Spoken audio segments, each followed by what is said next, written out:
ओम शांति 5/5/24 महावाक्य अव्यक्त बापदादा पुनरावृत्ति 15/11/99। आज हेडिंग लाइन अच्छी पितांक समान हेबार सहज पुरुषार्थ आज्ञाकारी हुओ। पितांक समान हेबार सहज पुरुषार्थ आज्ञाकारी हुओ। आज बापदादा निजर पवित्र हंस मंडली को देखुछंती। प्रत्येक संतान गोटे गोटे होली हंस अटंती। सदा सर्वदा मन भितरे ज्ञान रत्नर मनन चिंतन करि चलिछंती। होली हंसर काम हैला व्यर्थ रूपी गोड़ी पत्थर को दूरेई देई ज्ञान रत्नर मनन चिंतन करिबा। तेबे गोटे गोटे रत्न केते अमूल्य अटे। प्रत्येक संतान जेपरी ज्ञान रत्नर खଣି पालटी गलेनी। तेणु ज्ञान रत्न सर्वदा भरपूर रहउछंती। आज बापदादा पिलामानक भितरे गोटे विशेष कथा चेक करुथिले। ता कौन होइथिबो? ज्ञानर बा जोगर सहज धारणार सहज आधार हैला बाबांकर एवं दादा अर्थात ब्रह्मा बाबांकर आज्ञाकारी होई चलिबा। पिता रूपरे मध्य आज्ञाकारी हेबा, शिक्षक रूपरे एवं सतगुरु रूपरे मध्य आज्ञाकारी होई चलिबा। तीनोटी जाक रूपरे आज्ञाकारी हेबा अर्थ सहज पुरुषार्थी हेबा। काहेकि ना तीनोटी जाक रूपरे पिलामानंको आज्ञा मिलुछि। अमृत बेला ठारू आरंभ करी राति पर्यंत प्रत्येक समय पाई प्रत्येक कर्तव्य पाई आज्ञा मिली जाइछि। जदि सही आज्ञा अनुसार सर्वदा चलुथिब तेबे कौनसी प्रकारर मुश्किल बा मेहनतर अनुभव होई परिबा नाही। सब समय पाई मानसिक संकल्पर वाणीर एवं कर्मर तीन प्रकारर आज्ञा स्पष्ट रूपरे मिली जाइछि। भाबिबार मध्य आवश्यकता नाही जे एहाकू करिबु कि न करिबु, एहा ठीक ना भूल, भाबिबार मेहनत मध्य नाही। परमात्मा आज्ञा सर्वदा श्रेष्ठ ही अटे। तेणु सबु कुमार माने जो माने भी आसीच संगठनटी बहुत भल लागुछि। तेबे प्रत्येक संतान बाबांकर हेबा मात्रके बाबांक सहित प्रतिज्ञा करिछ त? जेतेबेले बाबांकर हेलो सेतेबेले सर्वप्रथम प्रतिज्ञा कौन करिछ? बाबा एही शरीर मन धन कुमारଙ୍କ निकटरे धन तो अधिक न थाए, पुणी भी जहाँ भी अच्छी सब किछि आपणकर। एही प्रतिज्ञा करिछ ना? शरीर मन धन एवं संबंध सब किछि आपणक सहित। एही प्रतिज्ञा को मध्य पक्का करिछ त? जदि शरीर मन धन सब किछि आपणकर तेबे मोर आउ कौन रहिला? आउ किछि मोर पणिया अछि कि? यहाँ व्यतीत आउ किछि आउ अछि कौन जे? शरीर मन धन जन सब किछि तो बाबा को समर्पी देइछ। घर गृहस्थ वाला एही भली करिछ त? मधुबन वाला करिछ त? पक्का अटे ना? जदि मन मध्य बाबांकर अटे तेबे मोर मन तो नुहे ना? ना केवल मनटी मोर अटे? कौन मोर बोली भाबी व्यवहार करिब? जदि मन को मध्य बाबा को देई देल तेबे एहा मध्य तुम निकटरे अमानत अटे। जदि युद्ध केउथिरे करुछ, मोर मन बहुत दुखी अटे, मोर मनरे व्यर्थ संकल्प आसुची, मोर मन आज विचलित होउची, जेबे कि मोर ही नुहे बाबांकर अमानत अटे, तेबे अमानत को मोर मने करी व्यवहार करिबा कौन एहा अमानतर अपव्यवहार नुहे कि? तेबे माया को आसीबा पाई मध्य दुईटी द्वार रहिछि, मु एवं मोर। तेणु शरीर मध्य तुमर नुहे। ताहेले देह अभिमान युक्त मु केउठु आसिला? मन मध्य तुमर नुहे। तेणु मोर मोर केउठु आसिला? तोर ना मोर? जदि बाबांकर अटे तेबे कौन केवल कथारे ना कामरे? कहिब बाबांकर किंतु भाबुथिब मोर। तेणु केवल प्रथम प्रतिज्ञाटी को मने पकाओ। ना देह अभिमानर मु ना मोर, ତେଣୁ ବାବାଙ୍କ ଠାରୁ ଯେଉଁ ଆଜ୍ଞା ମିଳିଛି ନିଜର ଶରୀରକୁ ମଧ୍ୟ ଅମାନତ ବୋଲି ଭାବ, ମନକୁ ମଧ୍ୟ ଅମାନତ ବୋଲି ଭାବ। ତାପରେ ଆଉ ମେହନତ କରିବା କ'ଣ ଦରକାର? ଯଦି କୌଣସି ବି ଦୁର୍ବଳତା ଆସୁଛି ତେବେ ଏହି ଦୁଇଟି ଶବ୍ଦ ଦ୍ୱାରା ଆସୁଛି, ମୁଁ ଏବଂ ମୋର। ତେବେ ନା ଏହି ଶରୀର ତୁମର ଅଟେ, ନା ଦେହ ଅଭିମାନ ଯୁକ୍ତ ମୁଁ। ମନ ଭିତରେ ଯାହା ବି ସଂକଳ୍ପ ଚାଲୁଛି, ଯଦି ଆଜ୍ଞାକାରୀ ଅଟ ତେବେ ବାବାଙ୍କର ଆଜ୍ଞା କ'ଣ ମିଳିଛି? ସକାରାତ୍ମକ ଏବଂ ଶୁଭ ଭାବନା ଯୁକ୍ତ ସଂକଳ୍ପ କର। ଫାଲତୁ ସଂକଳ୍ପ କରିବା ପାଇଁ କ'ଣ ବାବାଙ୍କର ଆଜ୍ଞା ମିଳିଛି କି? ନୁହେଁ ନା। ତେବେ ଯେବେ କି ମନ ତୁମର ନୁହେଁ ପୁଣି ବି ସେଥିରେ ବ୍ୟର୍ଥ ସଂକଳ୍ପ କରୁଛ, ତାହେଲେ ବାବାଙ୍କର ଆଜ୍ଞାକୁ ବାସ୍ତବିକ ରୂପରେ ପାଳନ କରିଲ ନାହିଁ ନା। ତେଣୁ କେବଳ ଗୋଟିଏ ଶବ୍ଦ ମନେ ରଖ, ମୁଁ ପରମାତ୍ମା ଆଜ୍ଞାକାରୀ ସନ୍ତାନ। କେବଳ ଗୋଟିଏ ଶବ୍ଦ ମନେ ରଖ କି ମୁଁ ପରମାତ୍ମା ଆଜ୍ଞାକାରୀ ସନ୍ତାନ। ଏହା ବାବାଙ୍କର ଆଜ୍ଞା କି ନାହିଁ? ଚିନ୍ତା କର। ଯିଏ ଆଜ୍ଞାକାରୀ ସନ୍ତାନ ହୋଇଥାଏ ସେ ସର୍ବଦା ସ୍ୱତଃ ହିଁ ତାର ପିତାର ସ୍ମୃତିରେ ରହିଥାଏ। ସେ ଆପେ ଆପେ ପିତାର ପ୍ରିୟ ହୋଇଥାଏ, ସ୍ୱତଃ ହିଁ ପିତାର ନିକଟତମ ହୋଇଥାଏ। ଚେକ୍ କର, ମୁଁ ମୋର ପିତାଙ୍କର ନିକଟତମ ଅଟେ ତ? ଆଜ୍ଞାକାରୀ ଅଟେ ତ?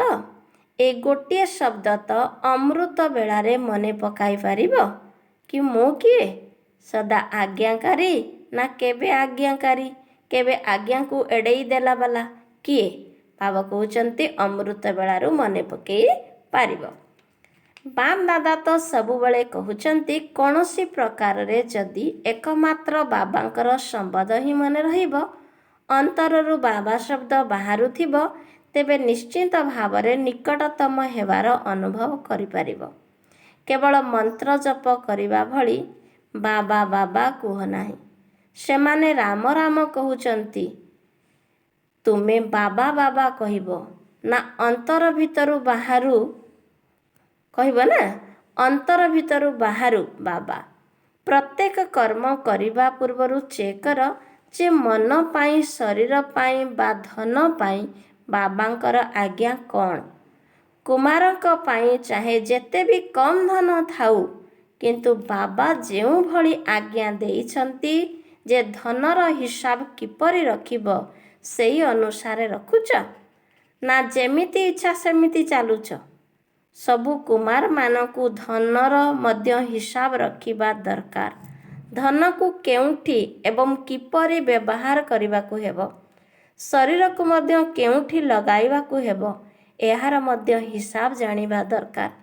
ଦାଦୀମାନେ ଯେତେବେଳେ ଧାରଣା କ୍ଲାସ୍ କରାଉଛନ୍ତି ସେତେବେଳେ ବୁଝାଉଛନ୍ତି ନା ଧନକୁ କିପରି ଖର୍ଚ୍ଚ କରିବ, କିପରି ହିସାବ ରଖିବ।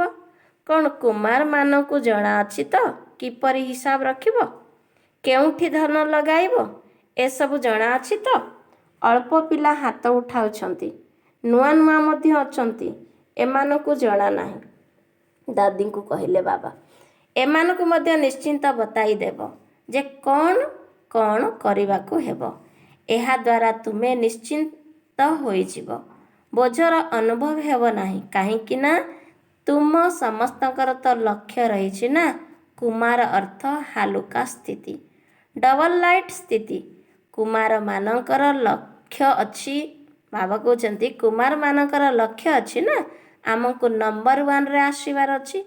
ତେଣୁ ଲକ୍ଷ୍ୟ ରଖିବା ସହିତ ଲକ୍ଷଣ ମଧ୍ୟ ରହିବା ଦରକାର। ଯଦି ଲକ୍ଷ୍ୟ ବହୁତ ଉଚ୍ଚା ରଖିଥିବ କିନ୍ତୁ ଲକ୍ଷଣ ନଥିବ, ତେବେ ଲକ୍ଷ୍ୟସ୍ଥଳରେ ପହଞ୍ଚିବା ତ ମୁସ୍କିଲ ହୋଇଯିବ।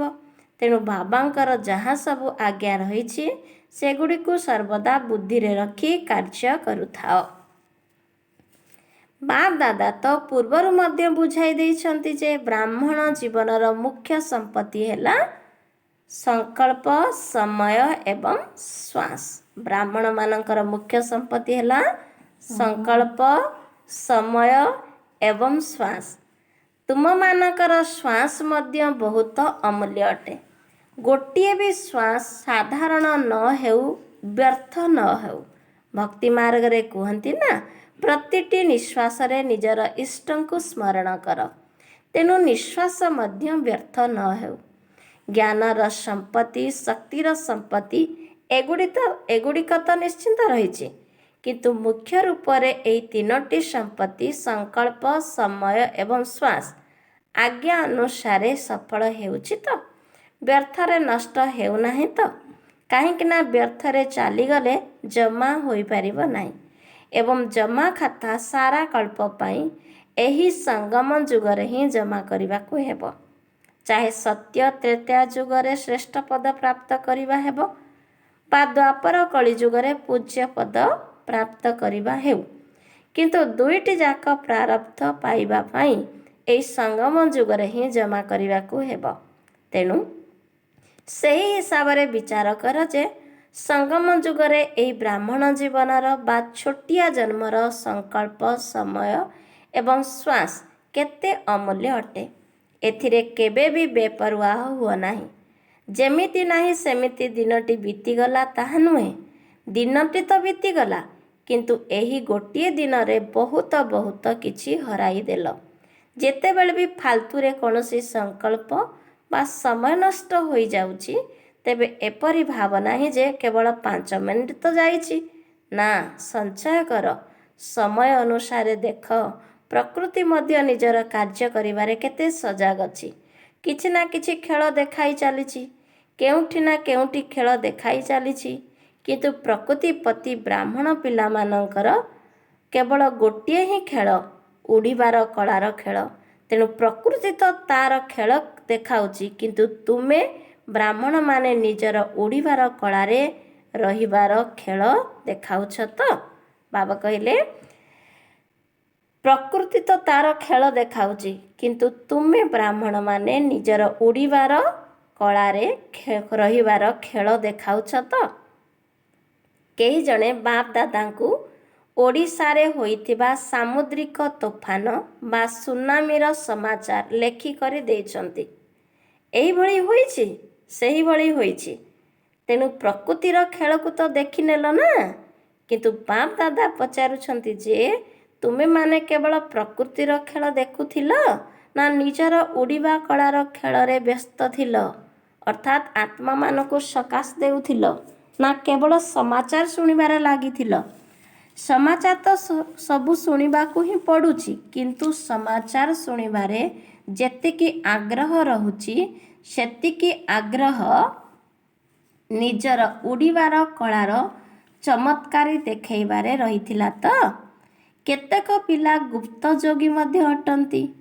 ଏହିଭଳି ଗୁପ୍ତ ଯୋଗୀ ପିଲାମାନଙ୍କୁ ବାପ ଦାଦାଙ୍କର ସହଯୋଗ ମଧ୍ୟ ବହୁତ ମିଳିଛି ଏବଂ ଏହିଭଳି ପିଲାମାନେ ନିଜେ ମଧ୍ୟ ଅଚଳ, ଅଟଳ ଏବଂ ସାକ୍ଷୀ ଅବସ୍ଥାରେ ଥିଲେ ଏବଂ ବାୟୁମଣ୍ଡଳକୁ ମଧ୍ୟ ସମୟ ଅନୁସାରେ ସହଯୋଗ ଦେଇଛନ୍ତି। ଯେପରି ସ୍ଥୂଳ ସହଯୋଗ ଦେବାବାଲା ଚାହେଁ ସରକାର ହୁଅନ୍ତୁ ବା ଆଖପାଖର ଲୋକମାନେ ହୁଅନ୍ତୁ, ସହଯୋଗ ଦେବା ପାଇଁ ପ୍ରସ୍ତୁତ ହୋଇଯାଉଛନ୍ତି, ସେହିପରି ବ୍ରାହ୍ମଣ ଆତ୍ମାମାନେ ମଧ୍ୟ ନିଜର ସହଯୋଗ ଶକ୍ତି, ଶାନ୍ତି ଏବଂ ସୁଖ ଦେବାର କାର୍ଯ୍ୟ ଯାହାକି ଶ୍ରେଷ୍ଠ ଈଶ୍ୱରୀୟ କାର୍ଯ୍ୟ ତାହା କରିଛ ତ? ଯେପରି ଅମୁକ ସରକାର ଏହିଭଳି ସହଯୋଗ ଦେଲେ, ଅମୁକ ଦେଶ ଏହିଭଳି ସହଯୋଗ ଦେଲେ, ତୁରନ୍ତ ଘୋଷଣା କରିବାରେ ଲାଗି ପଡ଼ୁଛନ୍ତି।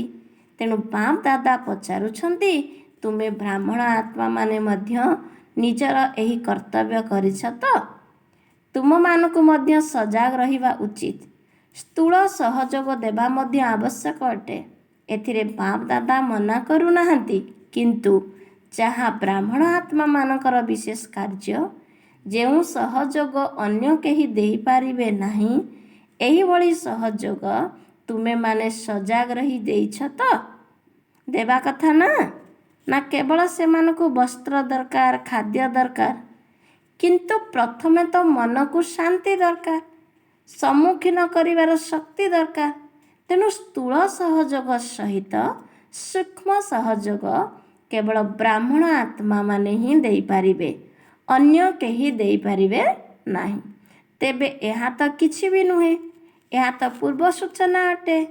ପ୍ରକୃତ ବିନାଶ ତ ଆଗକୁ ଆସିବାକୁ ଯାଉଛି। ତାର ପୂର୍ବାଭାସ ବା ପୂର୍ବ ସୂଚନା ତୁମମାନଙ୍କୁ ସମୟ କୁହ ବା ବାବା କୁହ କରାଇ ଦେଇଛନ୍ତି। ତେଣୁ ଯେଉଁ ସବୁ ଶକ୍ତି ଗୁଡ଼ିକ ବା ଯେଉଁ ସବୁ ସମ୍ପତ୍ତି ଗୁଡ଼ିକ ତୁମ ପାଖରେ ଅଛି ତାକୁ ସମୟ ଅନୁସାରେ ବ୍ୟବହାର କରିବା ଜଣାଅଛି ତ? କୁମାରମାନେ କ'ଣ କରିବ? ସବୁ ଶକ୍ତି ଜମା ଅଛି ତ? ବ୍ୟବହାର କରିବା ଜଣାଅଛି ତ? ହାତ ତ ବହୁତ ଭଲ ଉଠାଇ ଦେଉଛ। ଏବେ କିନ୍ତୁ ବାସ୍ତବିକ ରୂପରେ ଦେଖାଇବାକୁ ହେବ।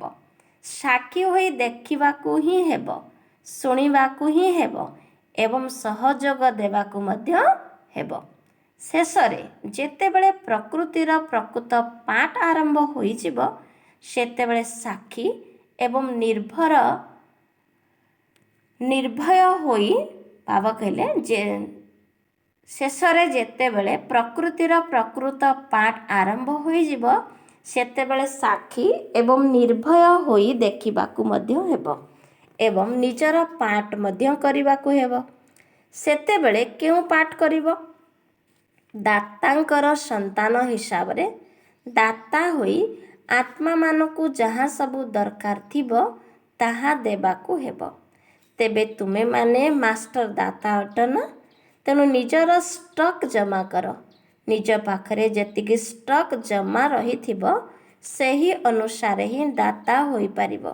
ଯଦି ଶେଷ ସମୟ ପର୍ଯ୍ୟନ୍ତ ନିଜ ପାଇଁ ହିଁ ଜମା କରି ଚାଲିଥିବ ତେବେ ଦାତା ହୋଇପାରିବ ନାହିଁ। ଅନେକ ଜନ୍ମ ପର୍ଯ୍ୟନ୍ତ ଯେଉଁଭଳି ଶ୍ରେଷ୍ଠ ପଦ ପାଇବାର ଅଛି ତାକୁ ପ୍ରାପ୍ତ କରିପାରିବ ନାହିଁ। ସେଥିପାଇଁ ପ୍ରଥମ କଥା ହେଲା ନିଜ ପାଖରେ ଭରପୁର ଷ୍ଟକ୍ ଜମା କର। ଶୁଭ ଭାବନା ଶୁଭ କାମନାର ଭଣ୍ଡାର ସର୍ବଦା ଭରପୁର ରହିଥାଉ। ଦ୍ୱିତୀୟରେ ଯେଉଁ ସବୁ ବିଶେଷ ଶକ୍ତି ଗୁଡ଼ିକ ରହିଛି ସେହି ଶକ୍ତି ଗୁଡ଼ିକୁ ଯେଉଁ ସମୟରେ ଯାହାକୁ ଯାହା ଦରକାର ତାହା ଦେଇପାରୁଥିବ। ତେଣୁ ଏବେ ସମୟ ଅନୁସାରେ କେବଳ ନିଜର ପୁରୁଷାର୍ଥରେ ସଂକଳ୍ପ ଏବଂ ସମୟ ଲଗାଅ ନାହିଁ, ତା ସହିତ ଦାତା ହୋଇ ବିଶ୍ୱକୁ ସହଯୋଗ ମଧ୍ୟ ଦିଅ। ନିଜର ପୁରୁଷାର୍ଥ ତ ଶୁଣାଇ ଦେଉଛୁ। ଅମୃତ ବେଳାରୁ ହିଁ ଏହି କଥା ଚିନ୍ତା କର ଯେ ମୁଁ ଆଜ୍ଞାକାରୀ ସନ୍ତାନ। ତେବେ ପ୍ରତ୍ୟେକ କର୍ମ ପାଇଁ ମଧ୍ୟ ଆଜ୍ଞା ମିଳିଯାଇଛି। ଉଠିବାର, ଶୋଇବାର, ଖାଇବାର, କର୍ମଯୋଗୀ ହେବାର ପ୍ରତ୍ୟେକ କର୍ମ ପାଇଁ ଆଜ୍ଞା ମିଳିଯାଇଛି। ତେଣୁ ଆଜ୍ଞାକାରୀ ହେବା ହିଁ ପିତାଙ୍କ ସମାନ ହେବା। ବାସ୍, କେବଳ ଶ୍ରୀମତ ଅନୁସାରେ ହିଁ ଚାଲିବାର ଅଛି, ନା ମନମତ ନା ପରମତ। ଶ୍ରୀମତରେ କୌଣସି ପ୍ରକାରର ମିଶ୍ରଣ ନ ହେଉ। ଯଦି କେବେ ମନମତରେ କେବେ ପରମତରେ ଚାଲିବ ତେବେ ମେହନତ କରିବାକୁ ପଡ଼ିବ, ସହଜରେ ଚାଲିପାରିବ ନାହିଁ। କାରଣ ମନ୍ମତ ପରମତ କେବେ ବି ଉଡ଼ିବାକୁ ଦେବ ନାହିଁ। ମନ୍ମତ ହେଉ ବା ପରମତ ହେଉ ତାହା ବୋଝ ସଦୃଶ ଅଟେ। ତେଣୁ ବୋଝ କେବେ ଉଡ଼ିବାକୁ ଦେବ ନାହିଁ, କିନ୍ତୁ ଶ୍ରୀମତ ତୁମକୁ ଡବଲ ଲାଇଟ୍ କରିଦେବ। ଶ୍ରୀମତ ଅନୁସାରେ ଚାଲିବା ଅର୍ଥ ସହଜରେ ବାପ ସମାନ ହେବା। ତେଣୁ ଶ୍ରୀମତ ଅନୁସାରେ ଚାଲିବା ଜଣାଅଛି ତ? ବାବା କହିଲେ ଶ୍ରୀମତ ଅନୁସାରେ ଚାଲିବା ଜଣାଅଛି ତ? ଆଚ୍ଛା, ତେବେ କୁମାରମାନେ କ'ଣ କରିବେ? ନିମନ୍ତ୍ରଣ ମିଳିଲା, ସ୍ୱତନ୍ତ୍ର ଭାବରେ ଅଭ୍ୟର୍ଥନା ମଧ୍ୟ ମିଳିଲା। ଦେଖ କେତେ ଗେହ୍ଲା ହୋଇଗଲଣି। ତେଣୁ ଏବେ ଆଗକୁ କ'ଣ କରିବ? ପାଳନାର ପ୍ରତିଦାନ ଦେବ ନା ସେଠାକୁ ଗଲା ପରେ ସେଠିକାର, ଏଠାରେ ଥିବା ପର୍ଯ୍ୟନ୍ତ ଏଠିକାର ଏମିତି କରିବ ନାହିଁ ନା? ଏଠାରେ ତ ବହୁତ ମଜାରେ ଅଛ। ମାୟାର ଆକ୍ରମଣ ଠାରୁ ସୁରକ୍ଷିତ ରହିଛ।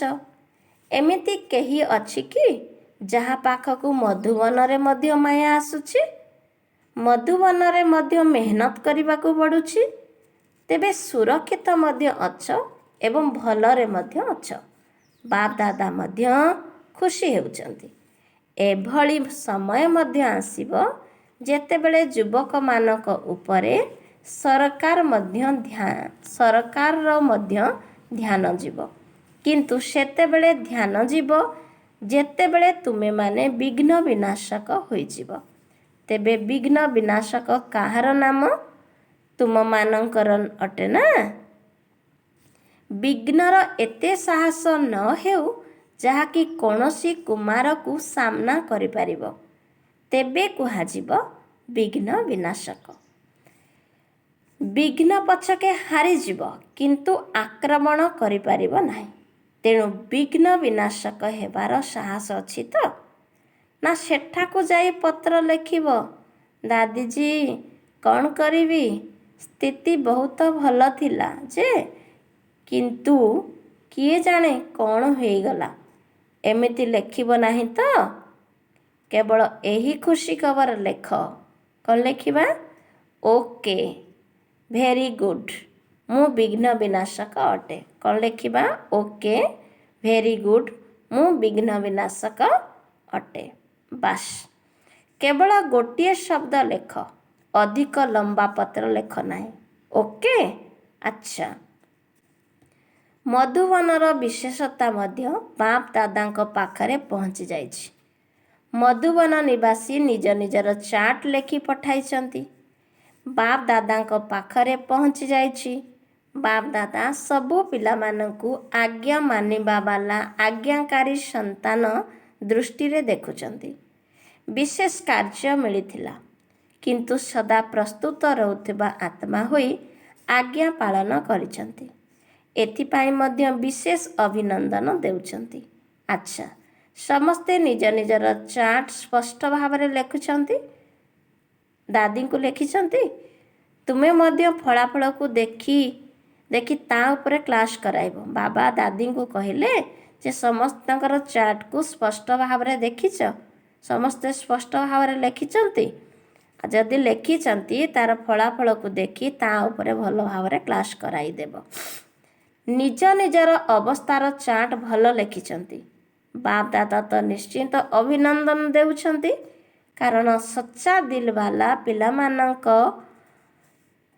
ଉପରେ ସଚ୍ଚା ସାହେବ ସନ୍ତୁଷ୍ଟ ରହିଥାନ୍ତି। ସଚ୍ଚା ଦିଲ ବାଲା ପିଲାମାନଙ୍କ ଉପରେ ସଚ୍ଚା ସାହେବ ସନ୍ତୁଷ୍ଟ ରହିଥାନ୍ତି। ଆଚ୍ଛା, ଚାରିଆଡ଼ର ବାପ ଦାଦାଙ୍କର ଆଜ୍ଞାକାରୀ ପିଲାମାନଙ୍କୁ, ସର୍ବଦା ବିଘ୍ନ ବିନାଶକ ସ୍ଥିତିରେ ରହୁଥିବା ପିଲାମାନଙ୍କୁ, ସର୍ବଦା ଶ୍ରୀମତ ଉପରେ ସହଜରେ ଚାଲୁଥିବା, ମେହନତ କରିବାରୁ ମୁକ୍ତ ରହୁଥିବା, ସର୍ବଦା ମଉଜରେ ରହୁଥିବା ଏବଂ ଉଡ଼ାଉଥିବା, ସର୍ବ ସମ୍ପତ୍ତିର ଭଣ୍ଡାରରେ ଭରପୁର ରହୁଥିବା, ବାବାଙ୍କର ନିକଟବର୍ତ୍ତୀ ତଥା ବାବାଙ୍କ ସମାନ ସ୍ଥିତିରେ ରହୁଥିବା ପିଲାମାନଙ୍କୁ ବହୁତ ବହୁତ ସ୍ନେହ ସମ୍ପନ୍ନ ଶୁଭେଚ୍ଛା ଏବଂ ନମସ୍ତେ। କୁମାରମାନଙ୍କ ଭିତରେ ମଧ୍ୟ ବିଶେଷ କରି ସଦା ପ୍ରସ୍ତୁତ ରହି ଅକ୍ଳାନ୍ତ ଭାବରେ ସେବା କରୁଥିବା, ସର୍ବଦା ଉଡ଼ିବାର କଳାରେ ଉଡ଼ୁଥିବା କୁମାରମାନଙ୍କୁ ବାପ ଦାଦାଙ୍କର ବିଶେଷ ଶୁଭେଚ୍ଛା। ବାପ ଦାଦା ଡାଇମଣ୍ଡ ହଲରେ ବସିଥିବା ସମସ୍ତ ଭାଇ ଭଉଣୀମାନଙ୍କୁ ଦୃଷ୍ଟି ଦେବା ପାଇଁ ହଲର ପରିକ୍ରମା କରିଲେ। ବାପ ଦାଦାଙ୍କର ପ୍ରତ୍ୟେକ ସନ୍ତାନ ପ୍ରତି ବହୁତ ବହୁତ ସ୍ନେହ ରହିଛି। କେହି ବି ଏମିତି ଭାବ ନାହିଁ ଯେ ମୋ ପ୍ରତି ବାପ ଦାଦାଙ୍କର କମ୍ ସ୍ନେହ ଅଛି। ତୁମେ ପଛକେ ଭୁଲି ଯାଉଥିବ, କିନ୍ତୁ ବାବା ନିରନ୍ତର ଭାବରେ ପ୍ରତ୍ୟେକ ସନ୍ତାନର ମାଳା ଜପ କରିଚାଲିଛନ୍ତି।